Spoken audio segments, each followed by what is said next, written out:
What's up, MMA fans? It's Alex Wendling here, being joined by Nick Corey all the way over in Amsterdam. It's about 9 p.m. where he's at, and we're here to give you a UFC 266 post-fight analysis. Nick, how you doing? Thanks for joining me so late. Thank you for being a part of this, man. I'm looking forward to this. I do feel like I've been hit by a truck because the fights are at a hellacious time for us over here, but I'm ready to go. Yeah, but at least you get to watch them like through your TV service provider. Don't have to do the pay-per-view thing. So what did you think about that main event? Brian Ortega gets defeated by the champ Alexander Volkanovski. This main event was an instant classic. An instant classic. It had everything. It had the unlikely comeback after someone was already counted out. Alexander Volkanovski doing what he does best. The typical city kickboxing style Eugene Behrman, who completely understands and breaks down kickboxing, and came out doing what he does, chopping away, negating Brian Ortega's improved striking, but getting caught and getting out of it. So yeah, it was definitely all over the place. The group of people I was at, we had a video of them jumping up when we thought he had that, was it a mounted guillotine?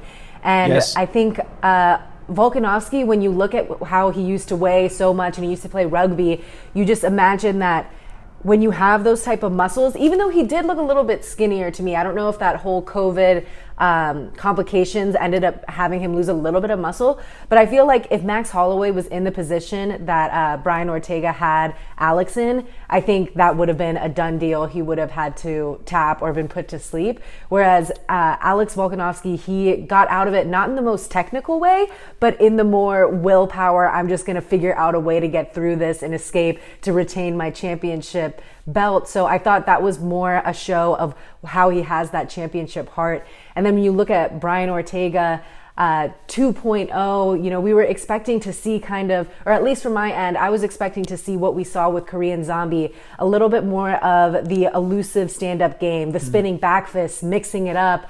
And I thought that he was so thrown off by what Alexander Volkanovski was doing that it ended up becoming a boxing match, which we knew from the start that if it was a boxing match, Volkanovski definitely had that advantage because he's so able to get people off their rhythm.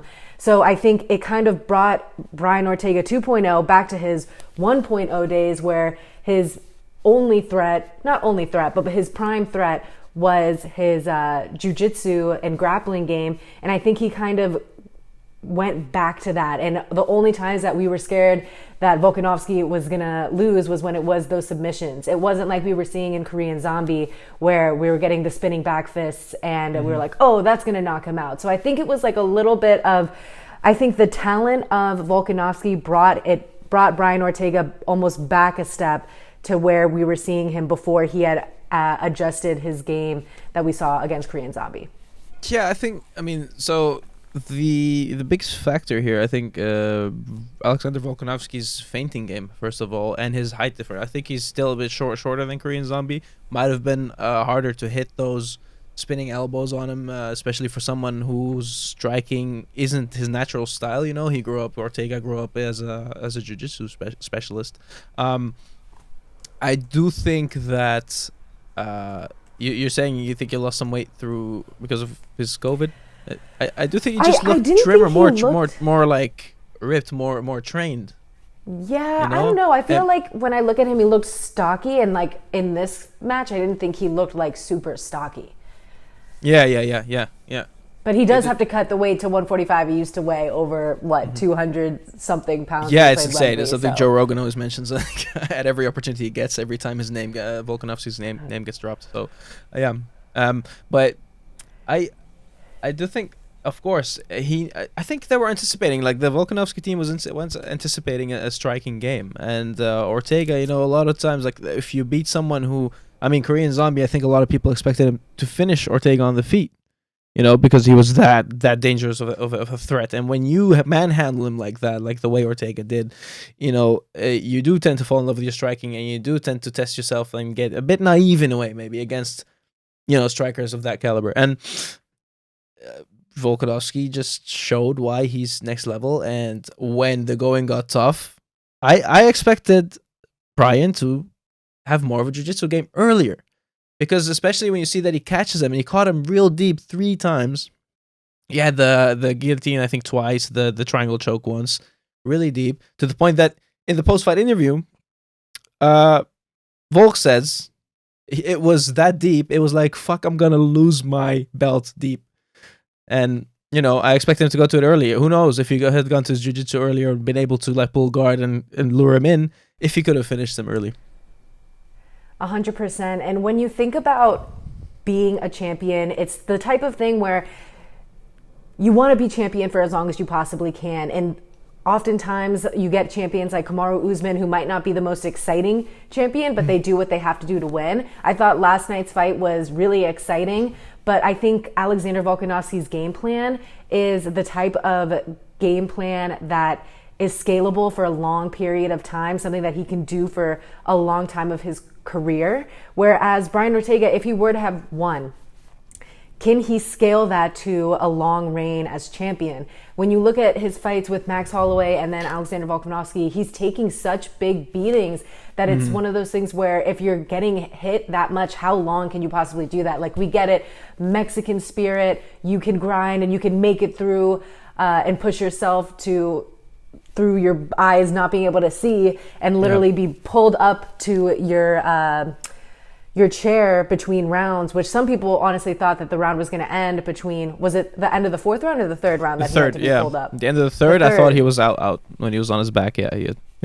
Yeah, so in terms of longevity, I think Volkanovski has the game plan that he needs in order to be champion for a long time, whereas even if Brian Ortega got the submission, I think we would get the rematch soon, or he would have to fight Holloway, and then the belt would have been tossed around many times. So I think with Volkanovski retaining his championship belt, it actually kind of makes things more interesting, because what are the implications looking ahead for the next fights? How should we match make this? We have Giga Chikadze at 8. We have Korean Zombie, who's coming off that loss. Brian Ortega is now going to be needing some recovery. You have Yair Rodriguez and Max Holloway that are scheduled, that got pushed back because Max had an injury. So where do we go from here? What is next for the featherweight division? I think the only thing that makes sense, so Max and Yair is set up right. If Max can implement the same plan he had against Calvin Kattar, which, by the way, I am still convinced that the Max that showed up against Calvin Kattar is the same Max that showed up the second time against Volkanovski. I think first of all, the second fight against Volkanovski was a massive robbery. I think you agree with me as well. And so I think, as soon as he gets past Yair, throwing him back in there with Volk, that makes it very interesting. Because Volk does look improved, but how improved is he? Exactly.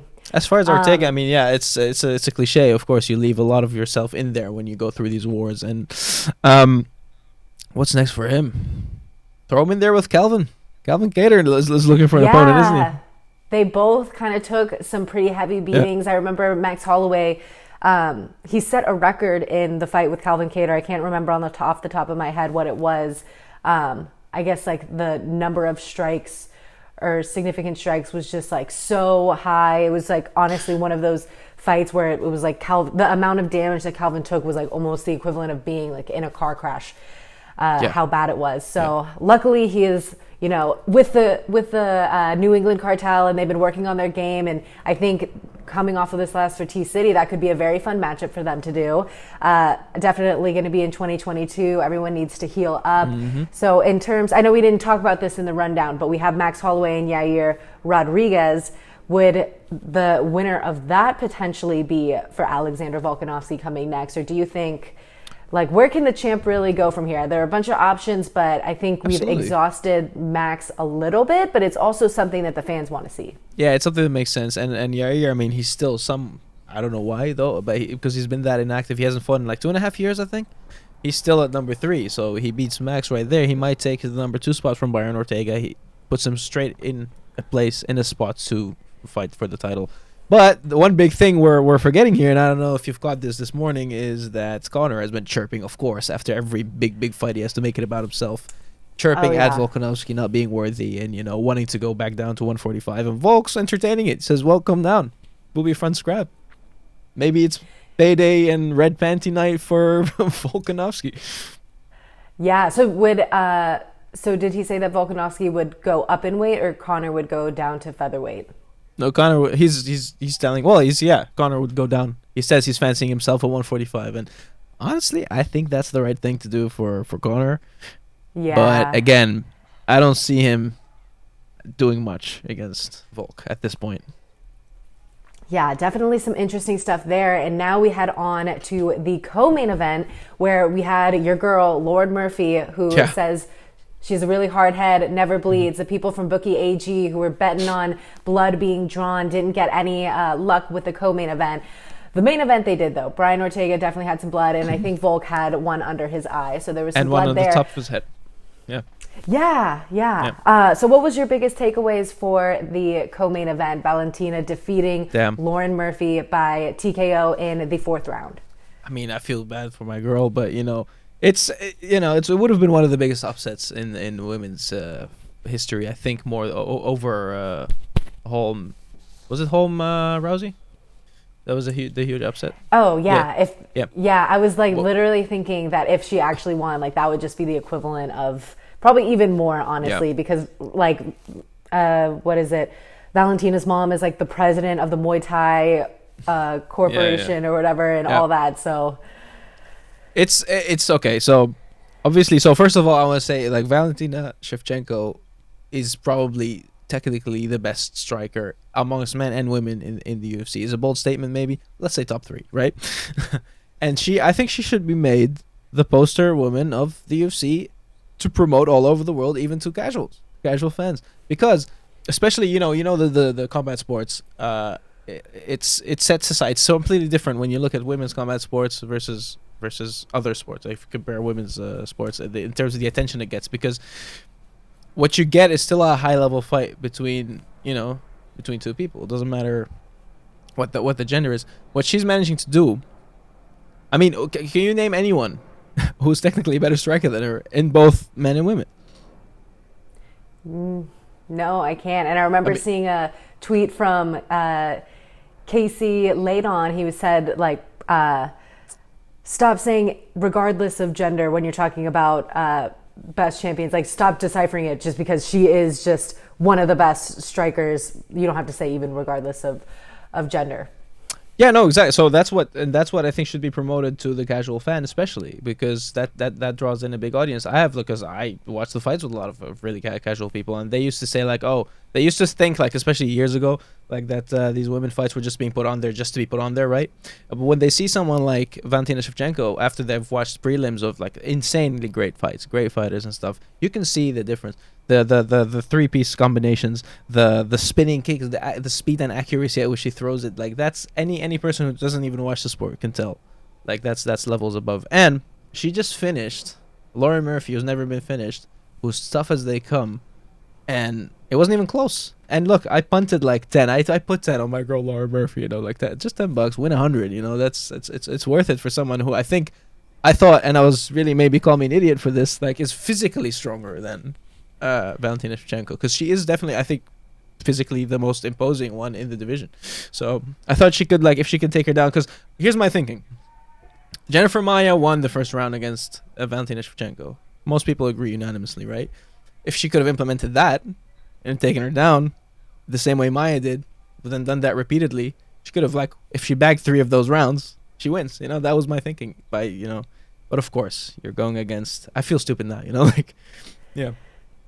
Yeah, I definitely think her game plan going in was smart. But I mean, when you're dealing with someone like Valentina, who was not in a hurry to make her a sacrificial lamb. She didn't come out there just when she was talking in an interview. She said, "I'm going to come out there to destroy her." But you still saw the very patient and the Valentina that you kind of expect, waiting for her moments. A very cerebral fighter. She doesn't just go out there and try to end things as quickly as possible. And there were even at times where it felt not boring, but it wasn't as action-packed because she was being so patient. And then when we finally did get to the point of Lauren being wobbled, you're like, okay, all that was for this moment, because now she sees the weakness in her prey and she is jumping on it at the right moment. And I think that's good. It brought along the fight for however long that Valentina wanted to take it, and then she ended it when she felt like she had her best opportunity. So I think as a champion,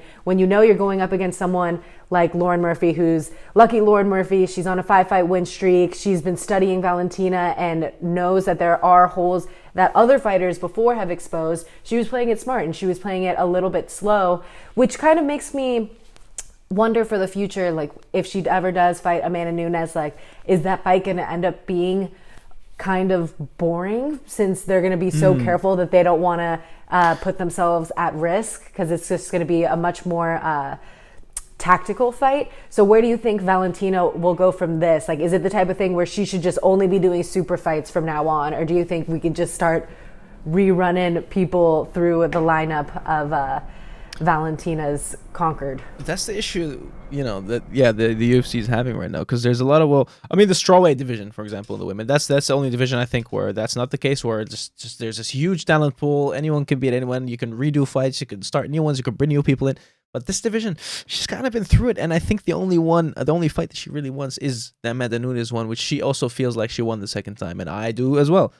I think Brian Campbell said this, right, on Morning Combat, that like when he asked, because I watched the interview with Valentina and he said something I agree with, which is you seem to keep getting better and Amanda Nunes stays the same.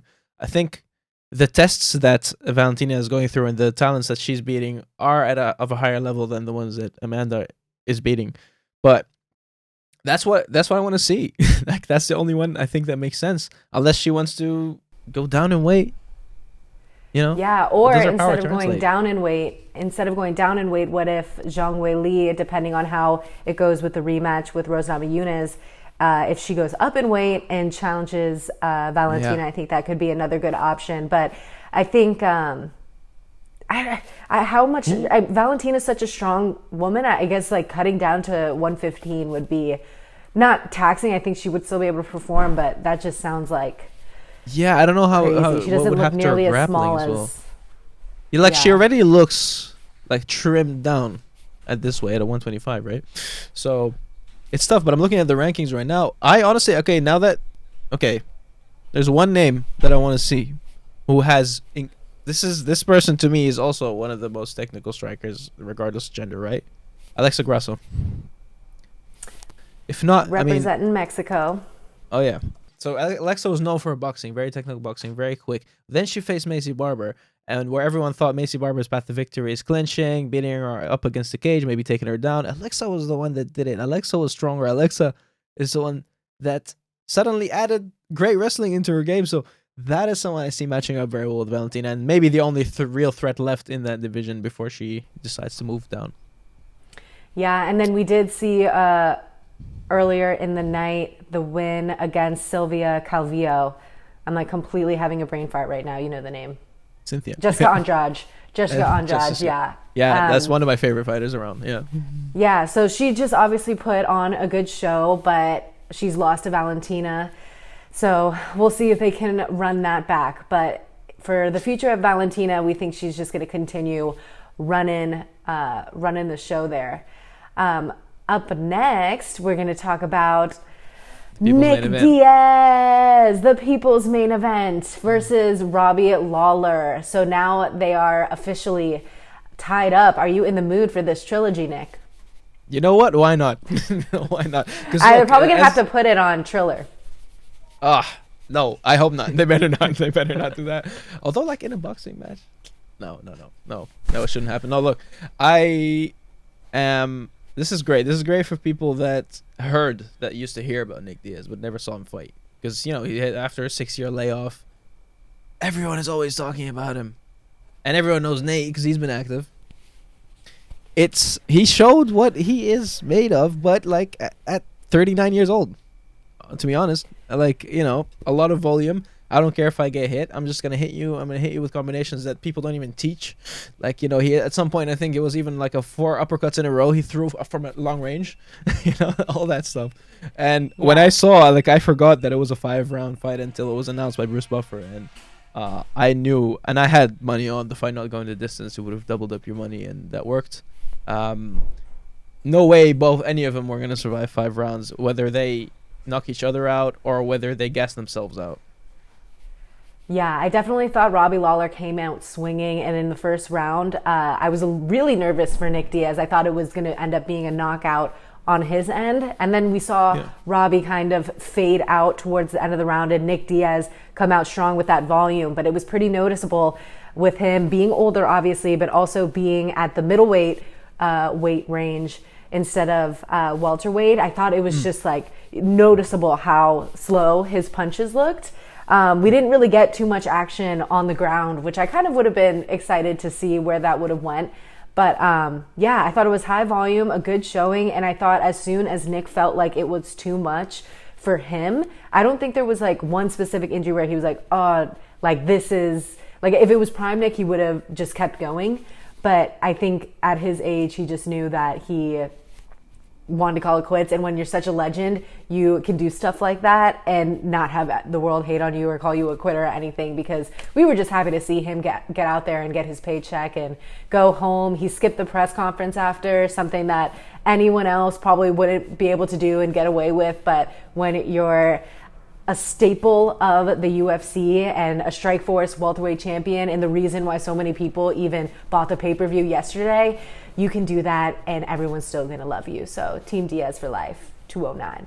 No, I agree with you fully and wholeheartedly. I mean, so it's there was moments where like I did think he was going to go to the ground, first of all, going back to that point, where when he was getting hurt and tagged, but then you realize he's a Diaz, so he doesn't really get hurt. And if he does, I mean, this may be the first time we've really seen it.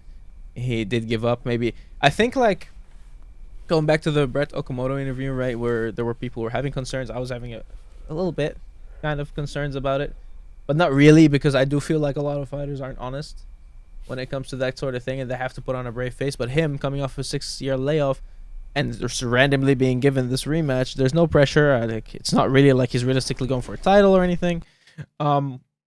That he ended up fighting without pressure and also feeling like it's okay if I'm feeling like I'm taking too much damage to quit. Like, I realize that people love me. I'm not going to put that pressure on myself, and, you know, I'm just going to do this. 100%. So that was definitely the people's main event. The energy was flowing. Oh, one thing that we didn't get to talk about was the walkout entrance for Brian Ortega. What did you think about the purge, even though obviously he wasn't the one doing the purging? I thought that was a pretty creative take he did there. Yeah. No, I think I do. I remember I texted my friends and I was like, Brian Ortega has won the walkout for the year. Like, it was awesome, and it was kind of choreographed as well. Do you see, like, they just all took their masks off, like, right as he was about to get the Vaseline put on his eyebrows and on his face, you know, right before entering the cage. And it's you know, I hope it you know, it entices some people to sort of some other fighters to also go that route and try to do some special entrances, which you usually get in boxing. It's more like reserved for boxing, these crazy walkouts, you know. But come on, bring it back in the UFC, man. Get some eyeballs, because that thing's going viral. Yeah, I definitely have to go back and watch it with the volume fully up, because I was with a group of people and I couldn't really hear all the details of it. But visually, it all looked super, super nice. And I think that's definitely something that keeps fighters relevant. And when you're in the UFC and so much of fights and matchmaking doesn't really have to be like, oh, who's the one that's most deserving of it? What it really comes down to is who has the biggest fan base and who is going to be getting people involved the most. So I think doing not crazy, but creative things like that is what gets people's attentions, and it'll get people coming back to watch more pay-per-views. But just so we keep it on the same time track, let's talk about this Curtis Blades Jairzinho Rozenstruik is actually the right way to say it, because it's like, you know, they're from Suriname. They also speak Dutch. You know, they're half Dutch as well, kind of. Yeah. So yeah, we know him very well from kickboxing. Yeah. So worldly, like, you're going to be able to help me with all my pronunciation skills. But Curtis Blade came in as the favorite, a minus 340 favorite, and Jairzinho as the underdog at plus 270. So when you were looking at this matchup, what were you expecting coming in? Obviously, Curtis Blades with a great advantage on the ground. Did you think that he would be able to take it there like he did? Yes, absolutely. I mean, when the matchup was first made, I thought to myself, like, what idiot actually made this matchup, because it's going to be the most boring fight there is. And it kind of, like, was that, but there were some moments, I must say, that really impressed me. Like, so, first of all, Rozenstruik came in with a after his UFC run and the couple of fights he had, with no wrestling whatsoever. Nothing. Like, just take him down. And there isn't that many wrestlers. There's maybe like Stipe, Curtis Blades, Shamil, who fought Dawkins like earlier on the prelims as well. There isn't that many. Like, heavyweights, there isn't really that many wrestlers. So maybe he thought he could do it with that one-punch knockout. But at some point against Cyril Gane, who you now found out is a great fighter, he was just being controlled on the cage, and he didn't have any, and he seems to have really worked on his grappling, because Curtis Blades has explosive wrestling, and it's once he's on top of you, it's impossible to get up, as we've seen. But in round 1, he managed to get up. Rosenstruck managed to get up, and the fact that there was not that much activity, and Curtis Blades wasn't shooting that much, as little activity as there was, means that he did respect Jairzinho's power. And the way his eyes shut, like, that was just one that, like, how many strikes were thrown? Like, I feel like round 1 there was maybe like 5 shots thrown or something, and his eye closed up. So that is power to respect. And if Jairzinho continues working on his wrestling, I don't see him going down the ranks more. There might be an up for him. Yeah, I definitely feel like this was a fight that Curtis Blades needed. He was coming off of, I guess, 2 losses in a row with Derek Lewis and Francis Ngannou. So this kind of puts him back into the conversation, because he's just that fighter that he gets so close and he really thinks he has a chance, and then he just really gets shot down. The way he was shot down with Francis Ngannou is probably very traumatizing twice now. So I can't imagine that he wants to get back in there with him. But I mean, being someone who's been relevant for so long, having those aspirations, getting the confidence through a fighter like Rosenstruck, who is so dangerous on the feet, I think is really good for Blades. So that should be exciting there. I don't have too much more on him. So, building on your point, actually, I mean, like, building on what you just said, Curtis Blades, what was I going to say? Yeah, so this was the perfect fight for Curtis to sort of get over the knockout against Derek Lewis, because Jairzinho is a similar type of fighter, and his main threat is the counterpunch, and that's how he got knocked out against Lewis. So I think this is a big confidence booster for him to beat someone who had the same game plan and the same attributes of power, I think, that Lewis has. So as far as that, and I think Jairzinho, as disappointed as he'll be, he can look back and be, confident in, like, it's something to build up on. Like, if I work on my grappling a little bit more, I'm more of a complete fighter, and I can pose more of a threat in this division. And I do have a matchup now to make. What is it? I think it's time to match Chris Dawkins up with Jairzinho. Yeah, Chris Dawkins really had a showing, and he was really likable with the fans, and had like a wholesome reaction to their positive energy back to him. So he's definitely going to be a fan favorite if he can work his way up there. Definitely. Very quick heavyweight. And, wouldn't you want to see that? Like, that's... I think he's number 10. Jairzinho's close. Pull up the ranking. He's number 10. He's going to go up. He's going to probably overtake Sakai. Rosenstruck might stay in the same place, because Shamil also lost, and he's the one on number 7. Yeah. Match them 2 up. And that'll, like, show who's going to break into the top 5. Yes, so that main card was very action-packed. We actually had more finishes in the prelims, though. So can you talk a little bit about your favorite fight on the prelim? I think it was the very last one between Morais and Marab. Easily. Although, like, look, so the card starts off with, second fight on the whole thing. The early prelims was, what was it? Semmelsberger against Nick Diaz's friend. The guy who just came in because he's Nick Diaz's friend. So, 15-second knockout. First punch thrown, boom, out. So I thought, okay, this is a great start. This is going to be hard to beat. See, that's the thing. With the prelims, you always have people that are trying to prove themselves, whereas like in the championship rounds, you have people that don't want to lose what they currently have. So you have very much more calculated and cautious fighters, whereas in the prelims, you're going to get all this crazy stuff because they're like, hey, I got to get noticed. I got to be kept being put on these cards. I want to make it to a main card. So I think there's definitely a treat in the prelims, even though when you're in Amsterdam and it's 3 a.m. there. When was it? What time was it? Well, the early prelims do start at 12. So then, I'm still awake in the beginning. The prelims started like 12 a.m. 2 maybe? Yeah. 12 a.m. the Yeah, early so I prelim mean, I went to start. bed at 7. That's when the whole thing ended, right? I did take my naps in between, but Wow. it's That is it's dedication. dedication. Yeah. Yes. And right Yeah. before that, I had Usyk AJ. So, but that was a decent time. That was UK. So, yeah. Nice. But Nice. best fight on the card. Yes, as you said, the headliner of the prelims, Marlon Morais against Marab Dvalishvili. It is. This was one of the biggest comebacks you can ever see in MMA. I mean, if you look at the video, you look at the first round, Marlon Morais basically he clips. His boxing is insane. Marab's striking also fancies himself a bit of a striker now. He mixes it in well, with his wrestling, but his striking has become pretty dangerous. We saw that against Cody Stamen, where I thought like he would get pieced up on the feet, but he would just out wrestle him. He actually did well on the feet as well.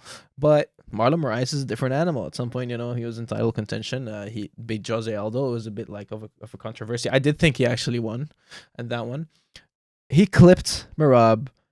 A must-see round of the year. It would be hard to say though with the Ortega Volkanovski round 3, but round of the year, comeback of the year, I would say. Marlon Morais blew his gas tank completely trying to finish him, and he clipped him, and I understand because he was just out of there. A lot of refs would have stopped that fight, but allowing them to fight on allowed Marab to really like implement his game plan and start taking Marlon down, who didn't have anything left, and just pounded him out in the end. I think around 2, yeah. So that is a must see. So when that happened, I'm like, there's nothing that's gonna top this. This is the fight of the night, fight of the year, maybe, until the main event happened. Yeah, and Morais coming in was the underdog, and one of the things that Chuck Mindenhall said at the Morning Combat UFC 266 preview is said, if I'm going to take an underdog at all, it's going to be Morais. And so for those first few rounds, you would think that would be the answer, and then obviously the comeback was just crazy. I am going to have to go back and rewatch that one along with Roxanne Modafferi, because she trains at Syndicate MMA. She's a happy warrior. I used to love watching her on The Ultimate Fighter season 18. She's such an inspiration. So obviously her not getting the win is never fun to hear, but going back to watch that one as well is going to be on the top of my to-do list. So in terms of anything else, did you have any final thoughts of this UFC 266 pay-per-view? I would say like 2 things. It's usually the card. So one of the most important things for the sport is they want to promote the sport more and more towards the casual fan and turn them into big fans, right? So some of the names on this card, they're very known to us, but they might not be the biggest names towards the casual fans, but these cards always tend to deliver. You got several fights on there that were like clinics, back and forth. Some of them were back and forth, and some of them just had people being dominated, making huge comebacks. So it had everything. This is an instant classic. So one thing I did notice as well is like a lot of the challengers to the big names. Like I saw that with Cynthia Calvillo, with Lauren Murphy, for example. They came out looking very confident and happy and chipper, and bopping to their music. Happy to be there. When their favorites that they were facing in like Jessica Andrade and Valentina Shevchenko looked like focused, angry, and borderline nervous. And I don't know what that says, but it definitely gives food for thought, I guess. Yeah, I think a lot of just a way to typically get rid of nerves that you're feeling is like smiling and movement. So when there is like a little bit of when you're overdoing it, but I'm not one to judge the mannerisms of what they're doing in there, because I can only imagine getting locked in an octagon cage and having to wait the whole Bruce Buffer intro while a camera's in your face. Like, I don't even know how I would act. And that's what Mike Tyson always says, like the cameras are the biggest drug, because like you can, like, they're kind of like addicting and they make you act all weird and you don't really know how to be yourself around them. So definitely interesting food for thought that the underdogs coming in all peppy and happy. But I think that shows that they're a little bit scared on the inside when you're going up against someone like Valentina or Jessica Andrade. I think my key takeaways for this UFC 266 pay-per-view is that it was long and awaited. We were supposed to get Alexander Volkanovski versus Brian Ortega at UFC 260 back in March. COVID has changed everything for so many people. And then we had to push back even more with the Ultimate Fighter. And you thought that all this time off, maybe it would be helping helping Brian have more time to prepare. And I think just the buildup, it almost, when I was looking at his interviews going in, it kind of seemed like he wasn't dismissing Volkanovski as competition, but he was already kind of looking past at like what he's going to do next. And, oh, he's not worried about this. So I think from UFC 266, we can finally say, there's a lot of respect on Alexander the Great's name. Like a lot of people are noticing that it wasn't just the 2 steals from Max Holloway, because he is he is a problem for these fighters who need to get into a rhythm. He's able to disrupt that rhythm. So in the featherweight division, he's going to be a really tough guy to beat. And we're going to have to see different game plans being facilitated to be able to uncrown the champ. And when it goes to the female fights, I just can't wait to see what Valentina does from here. But again, there's not many places that we can go. So we'll see what they match up there. I think super fights would be super fun. Amanda Nunes matchup, the trilogy. But other than that, I think it was just a great pay-per-view. And I know that there's going to be even greater ones because we're headed towards the end of 2021 and Dana loves to put on a show. Jeez. I know. Amanda Nunes is holding a 145 belt, right? As well. What are we going to do with that division? There's no one in it. And then I was looking at, like, you know, I mean, it's like alternatives if they're not going to do the Valentina fight, because I don't know who they're going to give Amanda after Juliana. Then, yeah, like, assuming she gets through her. What the UFC want to invest in that division and make it interesting? Because I was looking at the Bellator 145 division. I'm looking at the PFL division. You can, if you take some talents out of those places, it could become one of the more exciting women's divisions in the UFC. Yeah, that's definitely obviously a conversation that everyone likes to have, those like dream matchups, because you can also do that with the featherweight division with AJ McKee. He fought Brian T-City Ortega, got triangled by him when they were younger. So let's see how their grappling has evolved over the years. But again, I think Brian said it best, like that's just a dream, because to get 2 promotions to cross over, it has to be beneficial for both businesses or both promotions. And that's just really hard to do, finding a network that is willing to split the profits like more that. More of a heist. But for that, you know. But for the women, fighter pay, since it's so empty of a division in the 145, I mean, that might become the only option that they have. But I feel like PFL, with the playoffs that they're doing, once Kayla cashes in that $1 million, I think she's going to be looking at some different options. And Bellator has Cyborg, so you have that. But we don't know if they're going to make that jump with Cyborg. You know, Cyborg's definitely not coming back to the UFC. No, nope. So, yeah. She's doing quite well for herself.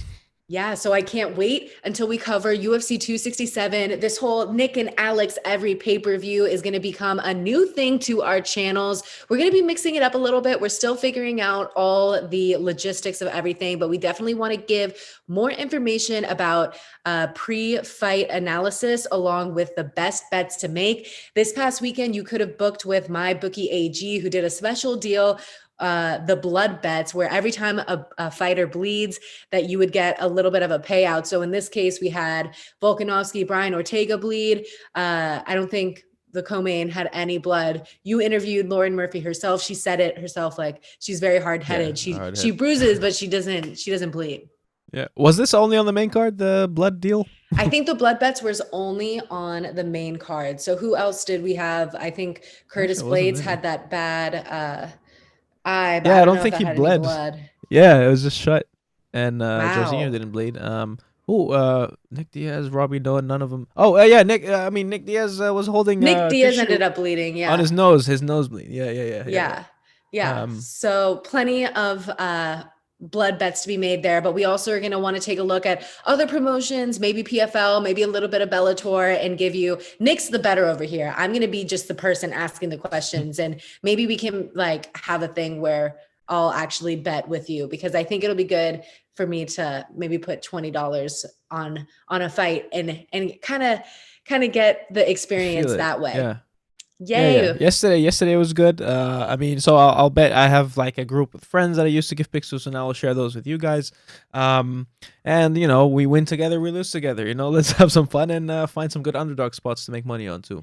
Yes, and we'll definitely be having some special guests on our show, our yet to be named show, Nick and Alex MMA podcast for right now. But you never know. We're going to get creative and maybe come up with something else. So you guys can be expecting all that. Please go subscribe to his channel, my channel. We'll throw up some fun graphics here. And if you guys enjoyed, throw up please, the links. Yeah, we'll throw up the links. Yep. Make sure to hit like and subscribe. And if you have any recommendations on the type of content you want to see from us, let us know. Once again, my name's Alex, and that's Nick Corey, and we'll see you at the next pay-per-view.